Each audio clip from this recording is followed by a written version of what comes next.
সম্পর্কের মধ্যে মিথ্যা বলা তখনই শুরু হয় যখন তৃতীয় ব্যক্তির আগমন ঘটে।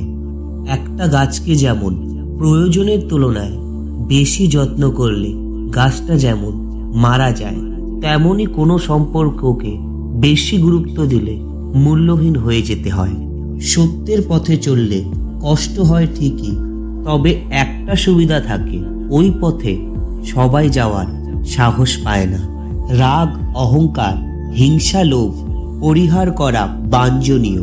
এরা আমাদের কোনো উপকারে আসে না, বরং এদের প্রভাবে আমাদের মানসিক গুণাবলী সমূহ হারিয়ে যায়। মানুষ জ্ঞানের পরিচয় দেয় তার কথায়, যোগ্যতার পরিচয় দেয় তার কর্মে, আর বংশের পরিচয় দেয় তার ব্যবহারে। রাগকে মনে স্থান দিলে সম্পর্ক নষ্ট হয়, অভিমানকে মনে পুষে রাখলে দূরত্বের সৃষ্টি হয়, কিন্তু সব ভুলে ক্ষমা করে দিলে সম্পর্ক মিষ্টি হয়। শুধু সাপ নয়, কিছু মানুষও খুবই বিষাক্ত হয়। সাপকে তবুও দূরে থেকে চেনা যায়, কিন্তু বিষাক্ত মানুষদের চেনা খুবই কঠিন। মনে রাখবে, দুঃখ কখনো একা আসে না, সে দল বেঁধে আসে। রাগ, অভিমান, ভালোবাসা বোঝার ক্ষমতা সবার কাছে থাকে না। লড়াই যখন আপন মানুষের সাথে হয়, তখন সেখান থেকে সরে আসাই ভালো। মনে রাখবেন, সরল মানুষদের সব থেকে বড় ভুল কিছু মানুষের অভিনয় বুঝতে না পারা। যেখানে তোমার মূল্য নেই সেখানে যেও না। যে সত্য বললে রেগে যায় তার রাগ ভাঙিও না, আর যে তোমাকে বোঝে না তাকে বোঝাতে যেও না।